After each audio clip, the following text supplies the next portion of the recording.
పంపబడ్డాడు. ఆ కుమారుడు నిన్ను నన్ను పిలుస్తూ ఉన్నాడు. కానీ ఏర్పాటులోకి వచ్చిన వారు కొందరే. దేవుని స్తోత్రం కలుగును. హల్లెలూయా. అందుకని అంటున్నాడు, రక్షణ పొందువారు కొద్ది మందేనా అంటే వీరుకు ద్వారమున ప్రవేశింప పోరాడండి. కానీ అనేకులు ప్రవేశించడానికి చూస్తారంట, కానీ ఏం చేయరంటండి? పోరాడమంటండి. పోరాడాలి. పోరాటం లేకపోతే గెలవలేము. గెలుపనే మాట రావాలంటే పోరాడాలి. ఒక కుటుంబ వ్యవస్థ దీవెనకరంగా మార్చబడాలంటే కుటుంబం తన జీవన విధానంలో పోరాడాలి. ఒక భార్యాభర్తలు యోగ్యులుగా వెచ్చబడాలంటే వారి జీవన దాంపత్యంలో వారు పోరాడాలి. దేవునికి స్తోత్రం కలుగునుగా. పోరాటం లేకుండా జయమనే మాట లేదని దేవుని స్తోత్రం కలుగును. ప్రభువున్నాడు, చాలా మంది అనుకుంటున్నారంట పోరాటము లేకుండా ప్రవేశించాలనుకుంటున్నారంట.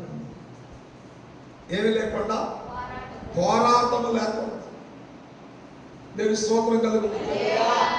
దినదినము మనుషునిక జీవితమే పోరాటముగా, దినదినం మనుషునిక జీవన విధానమే పోరాటముగా, దినదినము భూమిని సేద్యం చేసుకోవాలి, తగినటువంటి విత్తనాలు వేసుకోవాలి, తగినటువంటి పంటలు నాటాలి, ఆ పంట కొరకై ప్రయాసపడాలి.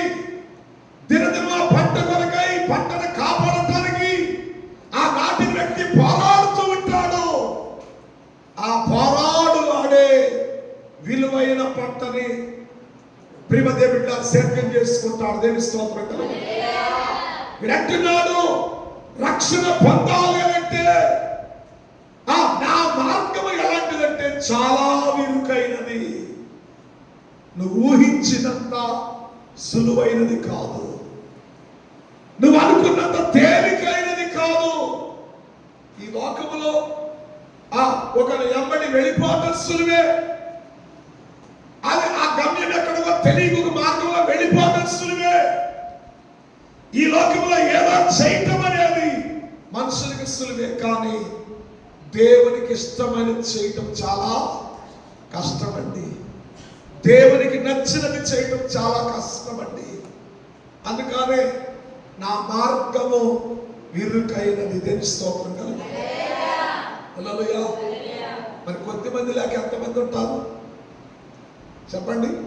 రక్షణ పొందువారు కొద్దిమందేనా అని అంటే, విశాలతను కోరుకునేవారు అనేకులండి, విశాలతలో పరిగెత్తేవారు అనేకులండి, అడ్డము లేని మార్గంలో తిరుగులాడేవారు అనేకులండి, అడ్డము లేని జీవితాలు జీవించేవారు అనేకులండి. ఒక క్రమములో పెరగటం అనేది పోరాటం అండి. ఒక కుటుంబం క్రమముగా ఉండటం అంటే పోరాటం అండి. ఒక మంచి పేరు తెచ్చుకోవాలంటే పోరాడాలండి. దేవునికి స్తోత్రం కలుగునుగా. పోరాటము లేకుండా గెలుపు లేదు, పోరాటము లేకుండా నెమ్మది లేదు, పోరాటము లేకుండా యోగ్యుడని నువ్వు పిలువబడలేవు. ప్రభువు వారు కూడా అంటున్నాడు, మీరు రక్షణ పొందాలంటే, మీరు వారి మనసు పొందాలంటే, మీరు పశ్చాత్తాపం పొందాలంటే, దేవుని రాజ్యము మీకు కావాలంటే, జీవించిన కాలంలో మీరు ఇరుకు ద్వారము దగ్గర పోరాడాలి. దేవుని స్తోత్రం కలుగును. హల్లెలూయా. ఇరుకు ద్వారము దగ్గర పోరాడాలి. ఆ ద్వారములో ప్రవేశించడానికి నువ్వు పోరాడాలి. ఎవరైతే ఆ పోరాటంలో నిలబడతారో వారు మాత్రమే ఆ ద్వారము గుండగా ప్రవేశించబడతారు. దేవుని స్తోత్రం కలుగును. హల్లెలూయా. పోరాడని వారు ప్రియమైన బిడ్డలారా ప్రవేశింపలేరు. కానీ ప్రభు అంటున్నాడు, అనేకులంట పోరాటము లేకుండా ప్రవేశింప చూస్తూ ఉన్నారంటండి. దేవుని స్తోత్రం కలుగును. మేలు ఎంతమందికి కావాలంటే మనందరం అంట నాకు కావాలయ్యా, నాకు కావాలయ్యా, నాకు కావాలయ్యా. మరి మేలు పొందాలంటే నువ్వు దేవుడి దగ్గరకు రావాలన్నావు అనుకోండి, ఇదేమైపోయిందండి? చాలా కష్టమైపోయింది. మేలు పొందాలనే ఆశ చాలా సులువైనదండి. దేవుని దగ్గరకు రావటం అనేది చాలా కష్టమైనది. దేవుని స్తోత్రం కలుగునుగా. హల్లెలూయా. బాబు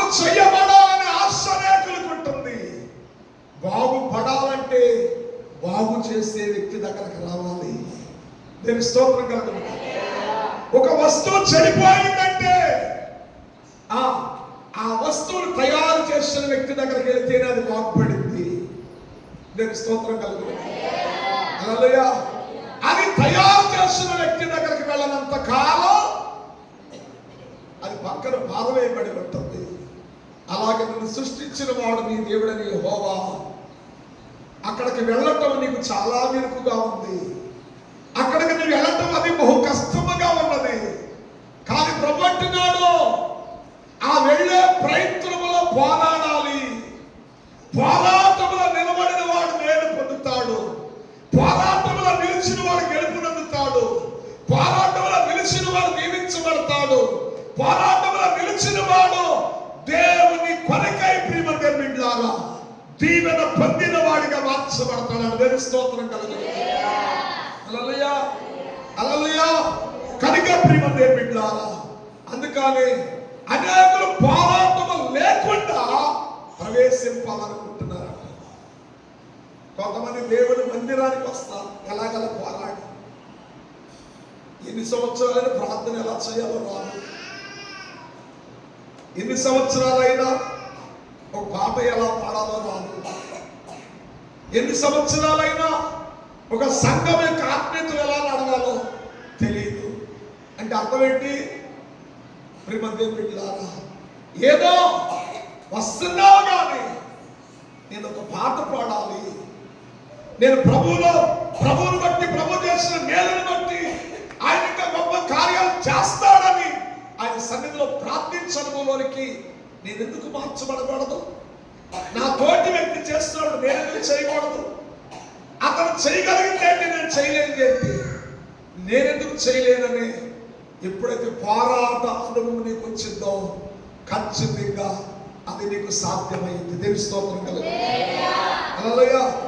కనుక ప్రియమైన బిడ్డలారా, ఇక్కడ ప్రభువు వారు అంటున్నాడు, అనేకులు ప్రవేశించడానికి చూస్తున్నారంట కానీ పోరాడతలేదంట. దేవుని స్తోత్రం కలుగును. హల్లెలూయా, హల్లెలూయా. కనుక ప్రియమైన బిడ్డలారా, ప్రవేశించడం కాదు కానీ ప్రవేశించే నీవు పోరాటములు కలిగిన వ్యక్తివై ఉండాలి. ప్రార్థనలో పోరాడాలి, ఆత్మీయతలో పోరాడాలి, విశ్వాసంలో పోరాడాలి, వాక్యములో పోరాడాలి, ప్రభు సన్నిధిలో పోరాడే వ్యక్తివై ఉండాలి. ఎప్పుడైతే ఈ పోరాటముని కలిగి ఉంటావో ఖచ్చితంగా జయాన్ని చూస్తావు. దేవుని స్తోత్రం కలుగును. హల్లెలూయా, హల్లెలూయా. బైబిల్ గ్రంథంలో మనకి యాకోబు భక్తుడు కనబడతాడు. యాకోబు భక్తుడంట, అతడు హారాను దేశానికి వెళ్ళినప్పుడు, ప్రియమైన బిడ్డలారా, హారాను దేశానికి వెళ్ళినప్పుడు హారాను దేశం అనేది అది నిస్సహాయకమైనది. దేవుని స్తోత్రం కలుగును.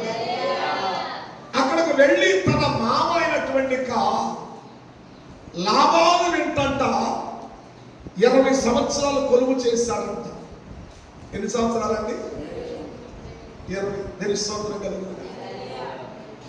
ఆ 20 సంవత్సరాలంట 20 రోజులుగా గడిచిపోయిందంట. ఎంతకాలం అండి? 20 సంవత్సరాలు ఎక్కడ, 20 రోజులు ఎక్కడ? దేవునికి స్తోత్రం కలుగును. 20 సంవత్సరాలుగా గడిచిపోయింది. ఆ 20 సంవత్సరముల కాల వ్యవధిలో విస్తారమైనటువంటి కట్టుబట్టలతో వెళ్ళిన వాడు విస్తారమైన ధనం సంపాదించడం సులువైపోయింది. విస్తారమైన పశువులు సంపాదించడం సులువైపోయింది. విస్తారమైన ధాన్యం ధనము సంపాదించడం సులువైపోయింది. ఒకరికి ఇద్దరు, ఇద్దరికి నలుగురిగా భార్యను సంపాదించడం సులువైపోయింది. ఈ 20 సంవత్సరాల కాల వ్యవధిలో 12 మంది పిల్లల కంటే సులువైపోయిందండి. నేను స్తోత్రం కలుగును. కానీ అతనికి అయిన కష్టమేంటి తెలుసండి? ఆ పదనారాము నుండి, అంటే ఆ హారాము నుండి ఆ నిస్సహాయకమైన ప్రదేశాన్ని విడిచి విడిచి తాను సమర్పణ చేస్తున్నప్పటికీ బేతేలుకు తిరిగి రావడం కష్టమైపోయిందంట. అర్థమవుతుందండి? ఏది కష్టమైపోయిందంట? బేతేలుకు రావడం. వెళ్ళేటప్పుడు ఎక్కడ ప్రార్థన చేసి బయలుదేరాడో, వెళ్ళేటప్పుడు ఎక్కడ మొక్కుబడి చేసి బయలుదేరాడో, వెళ్ళేటప్పుడు నేను ఒంటరినయ్యా, చేతి కర్రతోనే వెళ్తున్నాను, చూస్తున్న దేవా నీవు నా మనవి అంగీకరించమని ప్రార్థన చేసి వెళ్ళాడు కదా. ఆ ప్రార్థన ఫలమే ఆ బహుగా దీవించబడ్డాడు. ఎక్కడ అడుగు పెడితే అక్కడ దీవెన పొందాడు, ఎక్కడ అడుగు పెడితే అక్కడ మేలు పొందాడంట. ఇవన్నీ సులువైపోయి అంట. కానీ తిరిగి బేతేలుకు రావటము, చెప్పండి, ఈ రోజున చాలా మంది దేవుని మందిరానికి వెళ్తాం ఎంత కష్టమో. ఇంకా బయలుదేరలేదా? టైం అయిపోయింది, ఇంకా బయలుదేరలేదా అని వెనకాల ఎవరో ఒకరు తోమితే గాని ఆ సమయానికి రావటం అతి కష్టమైపోయింది. నేను స్తోత్రం కలుగుతుంది. హల్లెలూయా, హల్లెలూయా. ఎందుకంటే లోకములో ఉన్నది ఆ సంపాదించేది కానీ, సాధించేది కానీ, పొందేది కానీ సులువుగా ఉండొచ్చు నీ జీవితానికి. కానీ దేవునితో నడవటం కష్టమైనది, దేవునితో గడపటం కష్టమైనది, దేవుని సన్నిధిలో ప్రార్థించే ఒక యాగుడిగా ఉండటం అనేది నీకు కష్టమైనది. యాకోబు కంట బేతేలు మార్గములోనికి తిరిగి రావటం అతి కష్టమైపోయిందంట. దేవుడు 1కి 2 సార్లు, 2కు 3 సార్లు హెచ్చరిక చేశాడు. యాకోబు ప్రయాణము త్వరగాలే, నష్టము రాకముందే, సమస్యలు రాకముందే, పరిస్థితుల్ని చేజారిపోకమునిపే బయలుదేరారంటే ఎన్ని వదిలి చేసుకుంటూ వచ్చాడండి, ఎన్ని స్థలాల్లో ఆగుతూ వచ్చాడండి. దేవునికి స్తోత్రం కలుగును గాక. హల్లెలూయా, హల్లెలూయా. ప్రియమైన బిడ్డలారా, ఎంత కష్టమైందో. అయితే ఆ మార్గంలో రావడానికి బయలుదేరి అబ్బేకు రేవు దగ్గరకు వచ్చిన తర్వాత యాకోబునంట ఒక సందర్భం పట్టి పీడిస్తుందంట. ఏంటో సందర్భం? హారానులో నిస్సహాయకమైన స్థితిలో ఉన్నంత కాలం దానిని గురించిన అవగాహన లేదు, దానిని గురించిన యోచన లేదు.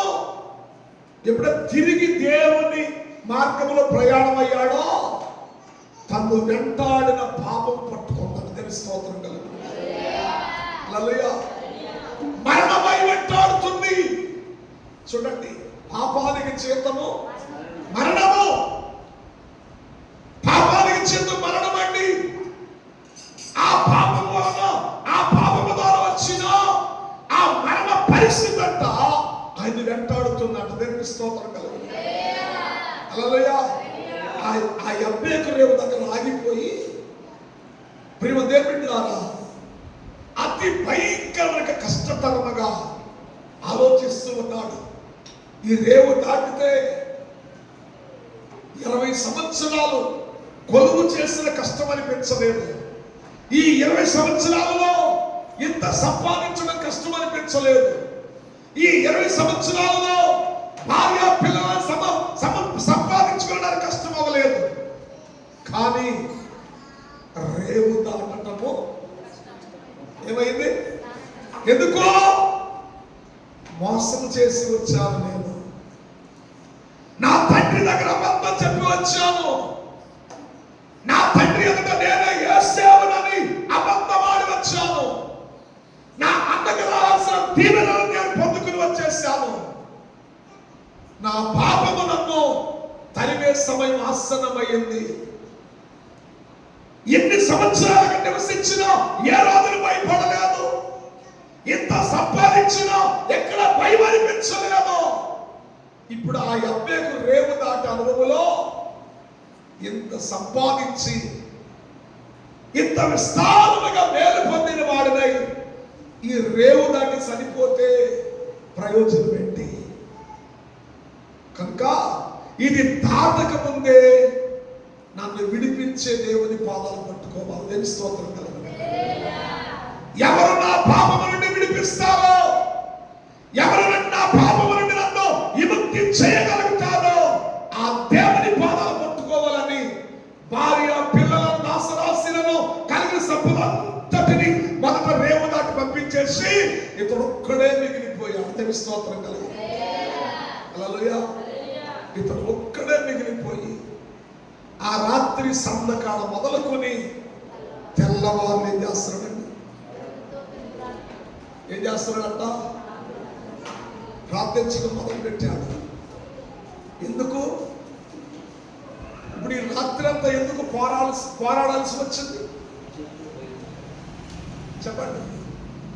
అది పోరాటం అంటే మనకు అర్థమవుతుందా? ప్రార్థన అంటే మనకు అర్థమవుతుందా? ఎందుకు పోరాడాల్సి వచ్చింది? ప్రేమ దేవులారా, ఆ పోరాటం లేకపోతే పాపము అతనిని గెలిచింది.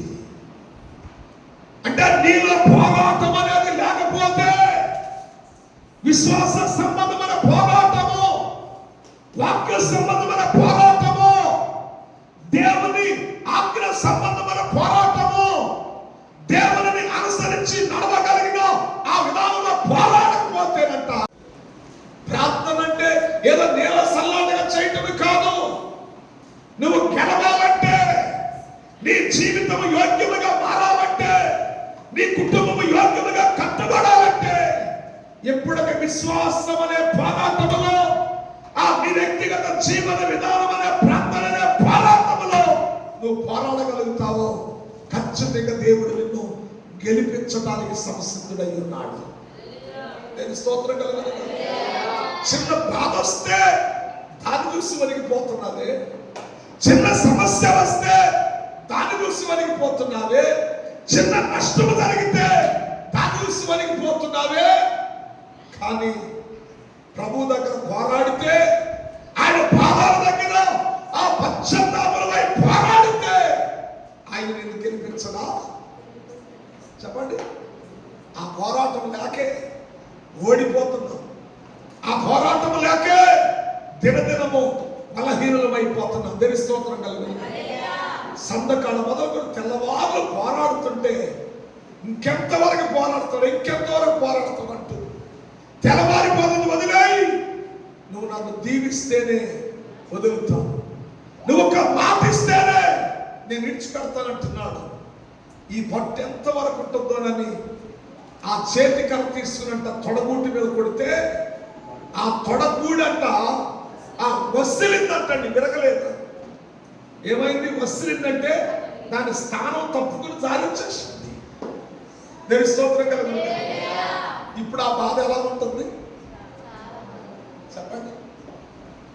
తొడగూటి అంటే అర్థం ఏంటి? చెయ్యికి దెబ్బ తగిలినా మన వాళ్ళకి నడుస్తాడు, చక్కగా ఎక్కడ తిరగాలంటే అక్కడ తిరుగుతాడు, చిన్న కట్టేయించుకుంటాడు. తొడగూటి అంటే అది నిలబెట్టగలిగిన స్థానం అండి. అది మా అమ్మగారు ఈ మధ్యన పడి ఈ తొడగూటి దగ్గర ఏమైంది? ఎముక ప్యాచింది. ఇప్పుడు ఆమె కట్టేయించుకుంటామంటే సహకరించుకోలేదు. ఆపరేషన్ చేద్దామంటే డాక్టరు పనికి రాదు, కోల్పోతాం ఈ అమ్మని అని చెప్పాడు. ఆపరేషన్ చేయించేద్దామంటేనేమో ఆ బ్రతకదై తట్టుకోలేదు, గుండె సహకరించదు, ఆ వయస్సును బట్టి అని చెప్పాడు.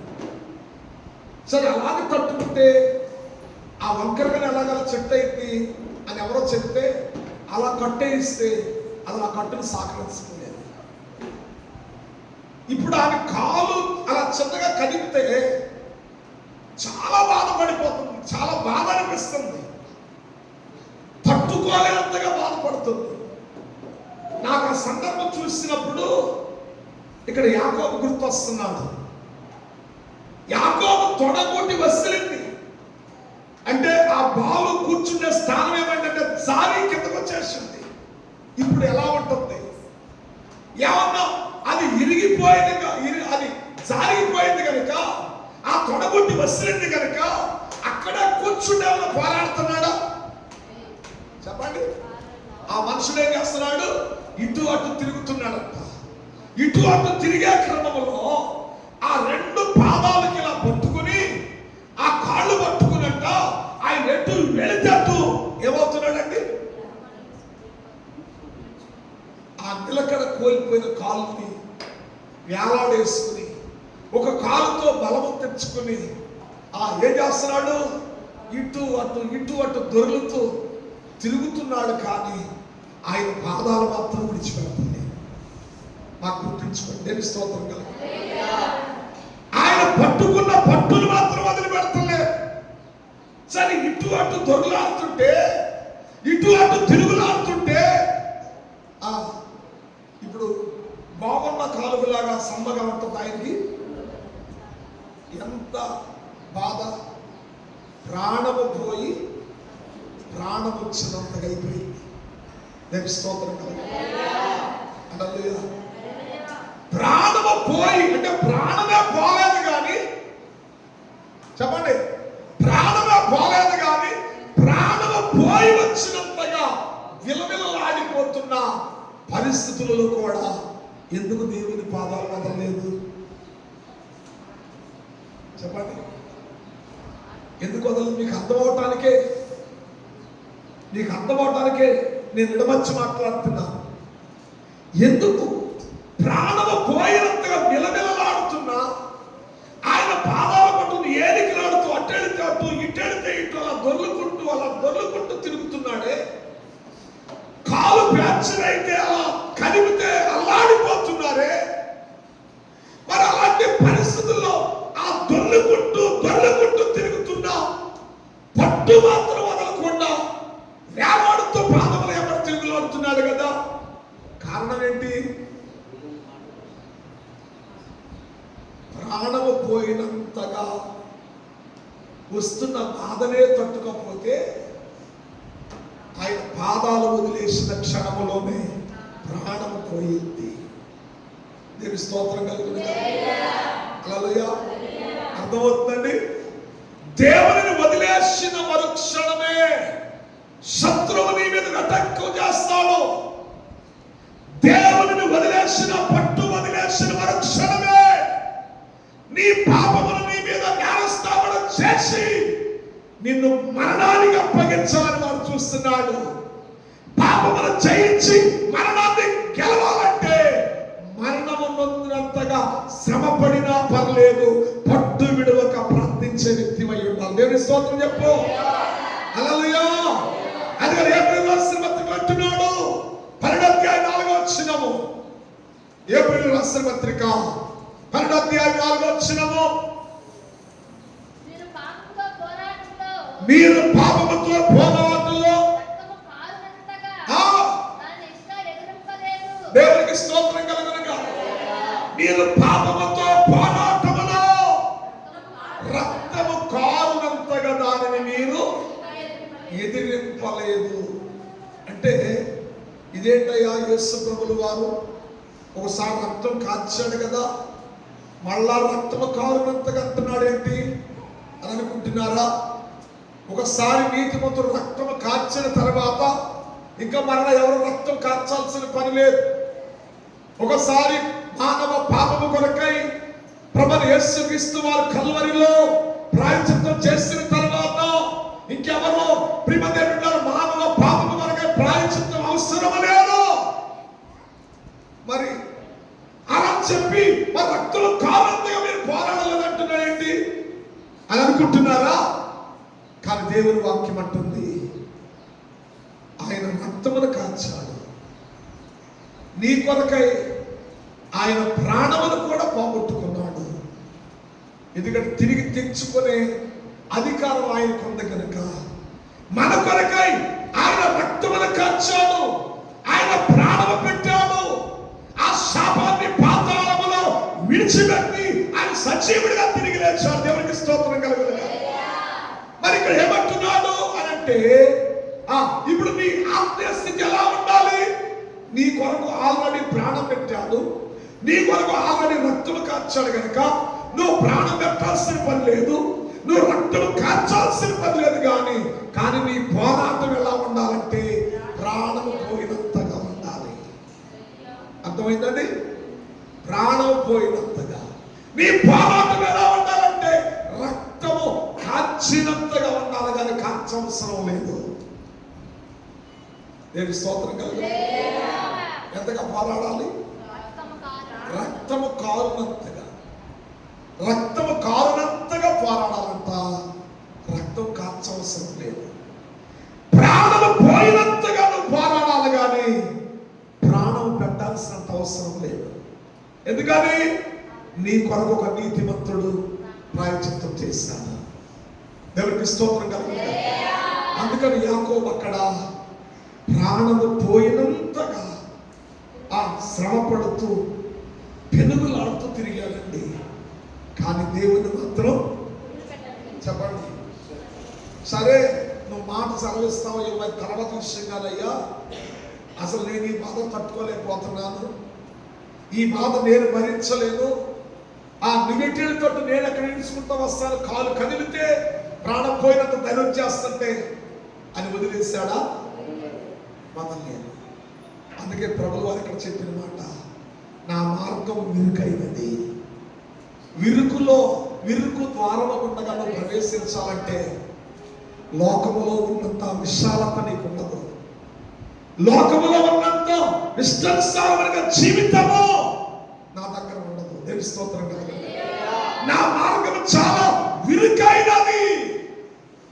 ఆ విరుకైన ద్వారములో నువ్వు ప్రవేశించాలంటే పోరాడితేనే గెలిచి ఆదరికి వస్తావు, గెలిచి లోపలికి వస్తావు. ఈ లోకాన్ని గెలవకుండా నువ్వు లోపలికి రాలేవు. ఈ లోకాన్ని గెలవకుండా ఆయన రాజ్యంలో ప్రవేశించలేవు.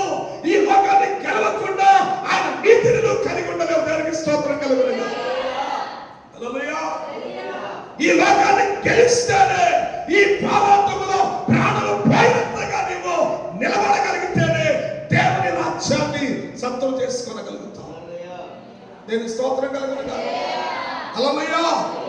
యాకోబంట తెల్లవారులు ప్రియమైన బిడ్డలారా, ఆయన శరీరం నలిగిపోయిన, బాధ ప్రాణం పోయినంతగా వచ్చిన ఆయన నోటి మాట సెలవిచ్చే వరకు ఆయన పాదాలు విడిచిపెట్టలేదు. దేవుని స్తోత్రం కలుగును.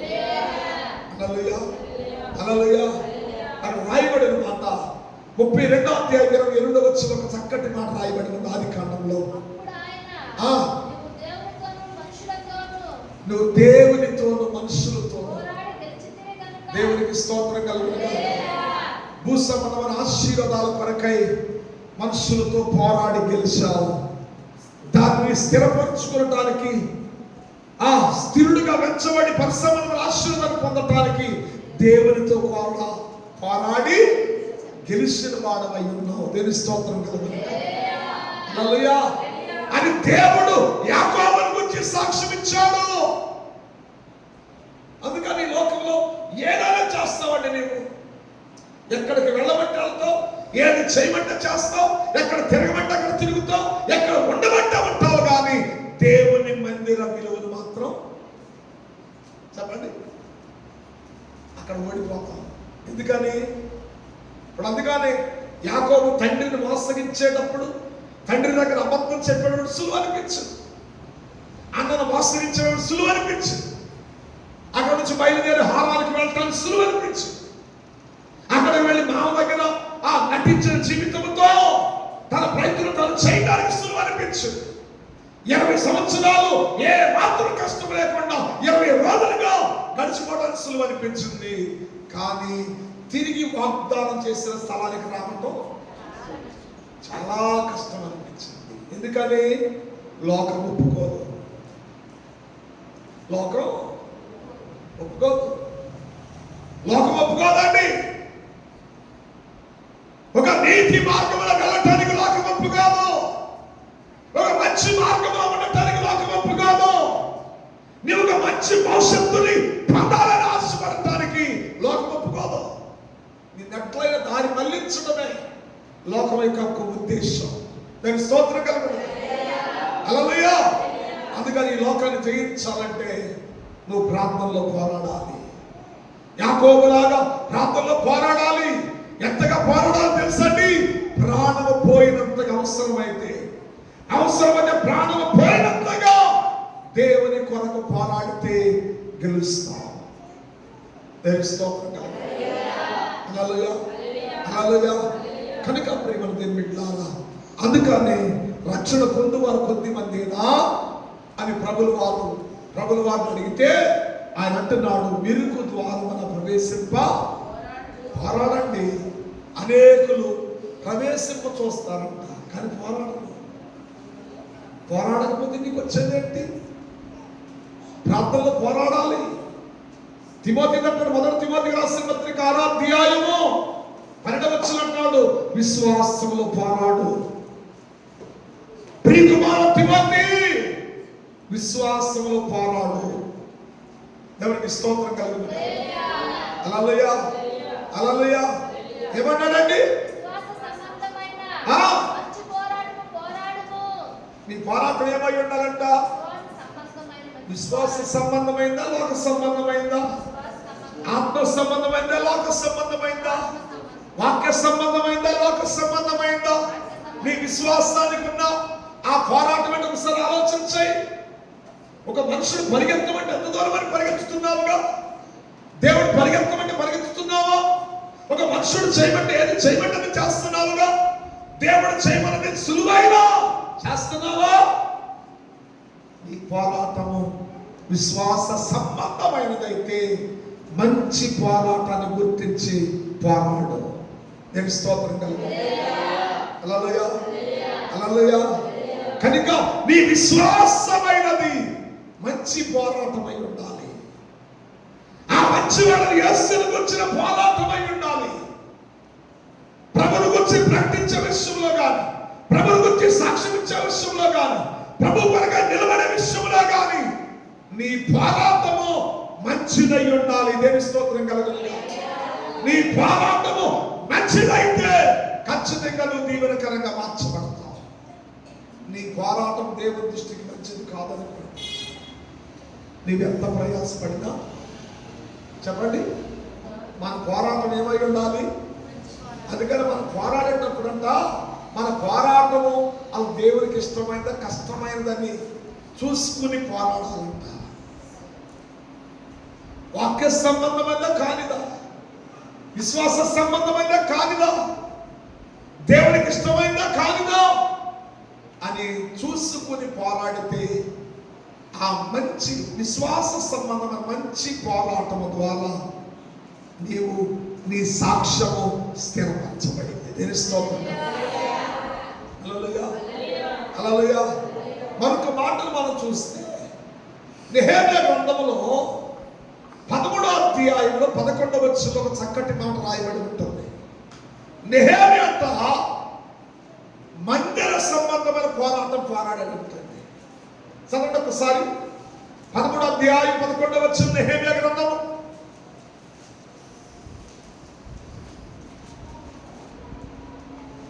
నెహెమ్యా గ్రంథం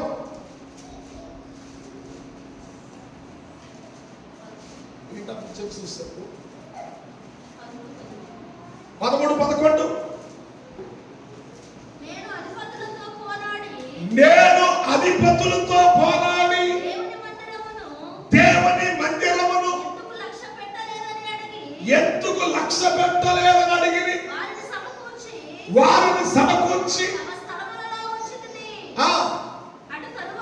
అటు తర్వాత యూదులందరూ వారి ధాన్య ద్రాక్షరస తైలములను 10వ భాగములను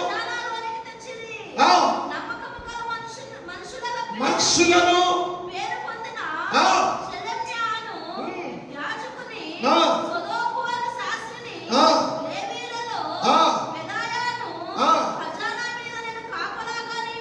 దేవునికి స్తోత్రం కలుగును. అంతకు ముందు నియమించిన వారంట దేవుని మందిరాన్ని లక్ష్య పెట్టక వాటిని అపహరించిన వారిగా మార్చబడ్డారండి. వాటిని వశపరుచుకున్న వారిగా మార్చబడ్డారండి. కనుక దేవుని మందిరాన్ని లక్ష్య పెట్టలేదంట. అక్కడ యాజకత్వం చేస్తున్న లేవీలను గుర్తించలేదంట. దేవుని స్తోత్రం కలుగును. అందుకే దేవుని మందిరం అప్పుడేమైందంటే పాడు చేయబడింది. అది చూసిన నెహెమ్యా రోషము కలిగిన వాడై దేవుని మందిరమును కూర్చిన ఆలోచనంట అధికారులతో పోరాడి ప్రియమైన దేవుని మందిరము లక్ష్య పెట్టి క్రమాన్ని తీసుకువచ్చాడు. దేవుని స్తోత్రం కలుగునుగా. హల్లెలూయా, హల్లెలూయా. ఎప్పుడైతే దేవుని మందిర విషయములో నువ్వు పోరాడతావో, దేవుని మందిర క్రమములో నువ్వు పోరాడగలుగుతావో, దేవునికి స్తోత్రం కలుగునుగా. ఎప్పుడైతే మందిర విషయంలో అలక్ష్యం చేస్తున్న ప్రజలు ఎదుట ఆ పోరాడి అధికారుల యొక్క పోరాడి మందిర క్రమ విషయంలో ఒక క్రమ పద్ధతులు కలిగిన విధానాన్ని తీసుకుని వచ్చినప్పుడు యూదులందరూ దానికి ఆమోదించిన వారై వారి ధాన్య ద్రాక్షరసం నూనె తేలిలోనంట 10వ భాగంలో ఇచ్చుట వలన దేవుని పని క్రమముగా జరగటం మొదలైంది. దేవుని స్తోత్రం. హల్లెలూయా. అంటే నువ్వు నీ పోరాటం సరి అయినది కాకపోతే దేవుని మహిమ కలిగిన పరిచర్య మరుగైపోయిందండి. దేవుని స్తోత్రం కలిగిన దేవుని మహిమ కలిగిన పని మరుగైపోయింది. ఎందుకో తెలుసా? ప్రతి క్రైస్తవుడు దేవుని మందిర విషయమై దేవుని క్రమ విషయమై పోరాటం చేసేవాడై ఉండాలి. దేవుని స్తోత్రం కలిగిన హల్లెలూయా. అందుకని ఆ ద్వారములో మనం ప్రవేశించాలంటే మనం ఏమవ్వాలి? మనం ఏం చేయాలి? పోరాడాలి. చాలా మంది పోరాడకుండా ప్రవేశించాలని చూస్తున్నారంట. అందుకని వారి వలన కాలేదు, వారి వలన కాలేదు. కనుక దేవునితో నడవాలంటే, దేవుని సన్నిధిలో నిలవాలంటే, దేవుని సన్నిధిని మోకరిల్లాలంటే, దేవుని సన్నిధిలో ప్రార్థనలో పోరాడాలంటే, విశ్వాసాన్ని బలపడాలంటే, దేవుని మందిర క్రమాన్ని జరిగించాలంటే ప్రతి వాడు తన వంతులో నిలవబడి పోరాడేవాడై ఉండాలి. పోరాడకపోతే పాపము నిన్ను వెనక్కి లాగేసింది. దేవుని స్తోత్రం కలిగింది. అందుకే యాకోబు అంటాడు, మేలైనది చెయ్యనెరిగి కూడా నేను అలా చేయలేకపోతున్నానంటే, పోరాడలేకపోతున్నానంటే కారణం ఏంటి? మేలైనది చెయ్యాలని తెలుసు అంట, దేవుని మందిరానికి వెళ్ళాలని తెలుసు అంట, ప్రార్థించాలని తెలుసంట, ప్రభువుని గణపరచాలని తెలుసంట, ప్రభువుకి ఇవ్వాలని తెలుసంట, ప్రభు చిత్తాన్ని జరిగించాలని తెలుసంట. తెలిసి కూడా చేయలేకపోతున్నానంటే నాలో పాపం ఉన్నది. మేలైనది చెయ్యడానికి అలా చెయ్యని వెడలా వారికి పాపము కలుగును. ఆ పాపము నిన్ను ఎప్పటికీ ప్రయోజకులుగా కానివ్వదు. పాపానికి ఉన్న ఉద్దేశం ఏంటంటే నిన్ను వెనకలాగటమే. పాపానికి ఉన్న ఉద్దేశం ఏంటంటే దినదినం నిన్ను పడగొట్టటమే. పాపానికి ఉన్న ఉద్దేశం ఏంటంటే నిన్ను వాటమి పాలు చేయటమే.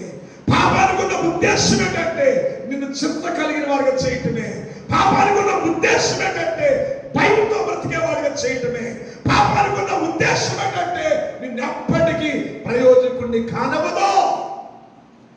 ఆ పాపాన్ని గెలవాలంటే దేవుని వాక్యానుసారంగా, ఆత్మానుసారంగా, ప్రార్థనానుసారంగా ప్రభు పాదాల దగ్గర పోరాడి లోకాన్ని గెలిచి విరుకులో నుండి విశాలతలోనికి అడుగు పెట్టే వారమై ఉండాలని అట్టి కృప దేవుడు మనందరికీ దయచేయునుగాక.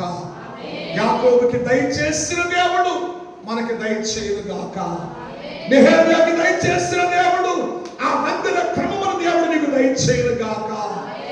ఆత్మీయ కుమారునిగా తిమోతికి విశ్వాసమందు పోరాటములో మంచి పోరాటమును దయచేసిన దేవుడు అట్టి కృప నీకు దయచేయునుగాక. అట్టి కృపను వర్ధిల్ల చేయునుగాక.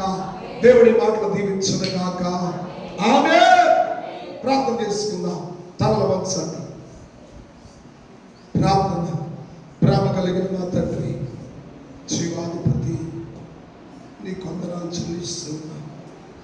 నీ కృపాన్ని కాపుదల భద్రత సన్నిధి తోడుగా వచ్చి మీరు మేలు చేసి మీరు మహిమ పొంది దీవించి ఆశీర్వదించి గొప్ప చేసి నీ కృపకు పాత్రులుగా మీరు చేసి నీ కృపలో భద్రపరచడం మేలు చేయండి. మీరు మహిమ పొంది దీవించి గొప్ప చేసి ఆశ్చర్య కార్యములు జరిగించి నీ సన్నిధి తోడుగా ఉంచి మేలుతో నింపి మహిమ పొంది గొప్ప చేసి బలపరిచి కృపకి పాత్రలుగా మీరు చేసి వర్ధల చేసి నీ ఘనమైన కార్యములు జరిగించి నీ ఉన్నతమైన నామానికి మహిమాత్మక రెట్టింపును దయచేయమని యేసు నామమున అడుగుచున్నాము తండ్రి. ఆమేన్.